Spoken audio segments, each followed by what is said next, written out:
Hello everyone, welcome to my channel. आज हम इस वीडियो में भारतीय संविधान के विभिन्न स्रोतों के बारे में डिटेल में डिस्कस करेंगे, जो कि एक महत्वपूर्ण पार्ट है कॉन्स्टिट्यूशंस का। यहां से महत्वपूर्ण क्वेश्चंस पूछे जाते हैं कॉम्पिटिशन एग्जामिनेशंस में। भारतीय संविधान की अगर हम बात करें तो सबसे लंबा व लिखित संविधान है। भारतीय संविधान बनाने का मुख्य उद्देश्य था कि एक ऐसा संविधान बनाया जाए जो कि बहुत ही ज्यादा मजबूत व कठोर हो, जिसको आसानी से तोड़ा ना जा सके। इसी प्रक्रिया में भारतीय संविधान को मजबूत बनाने के लिए विभिन्न देशों के संविधान का अध्ययन किया गया, वहां के महत्वपूर्ण अनुच्छेदों को भारतीय संविधान में शामिल किया गया और इस प्रकार भारतीय संविधान का निर्माण किया गया। ये जो विभिन्न देशों के विभिन्न अनुच्छेद थे, इनको ही भारतीय संविधान के स्रोत कहा जाता है।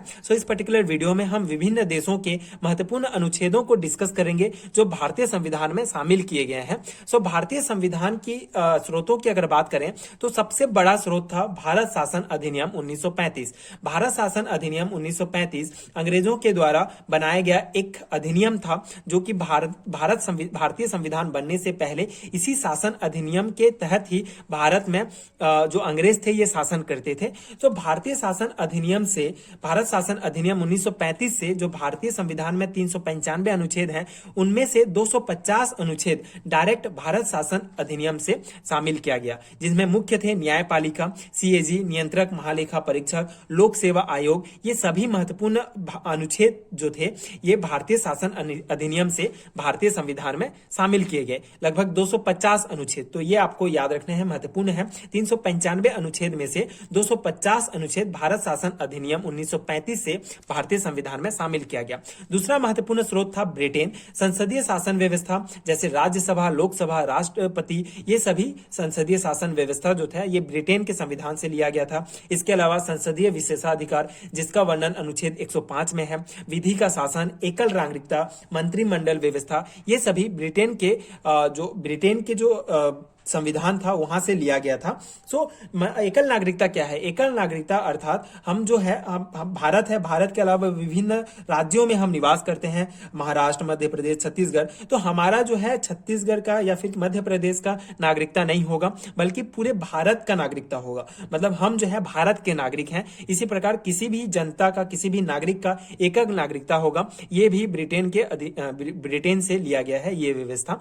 इसी प्रकार अमेरिका जो है हमारा थर्ड स्रोत है, जहां से मूल अधिकार, न्यायिक पुनरावलोकन, संविधान की सर्वोच्चता, निर्वाचित राष्ट्रपति व राष्ट्रपति पर जो महाभियोग लगाए जाते हैं एवं उपराष्ट्रपति जो है, ये सभी जो है अमेरिका के संविधान से लिए गए हैं।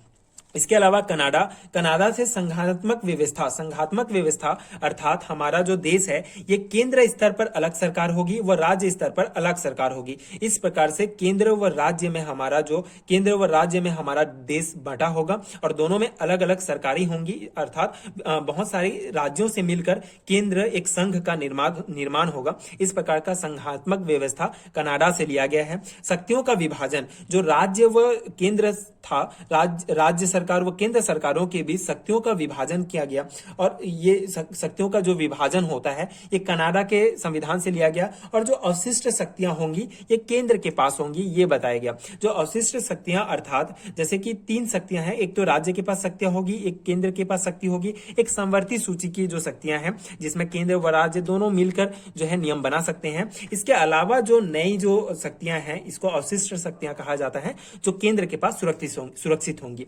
इसके अलावा आयरलैंड से राज्य के नीति निर्देशक तत्वों को लिए गए हैं।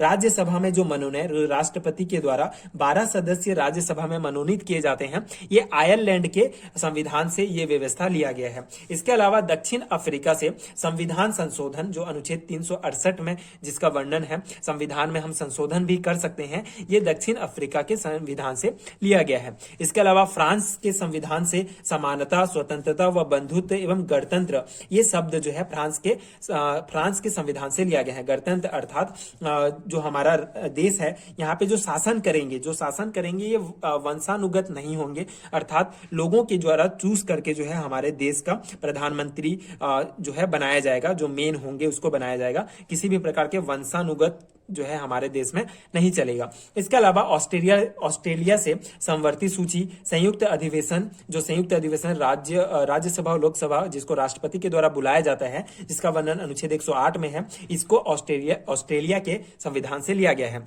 इसके अलावा जर्मनी के संविधान से आपातकाल के दौरान जो मूल अधिकार समाप्त होंगे, ये जर्मनी के संविधान से लिया गया है।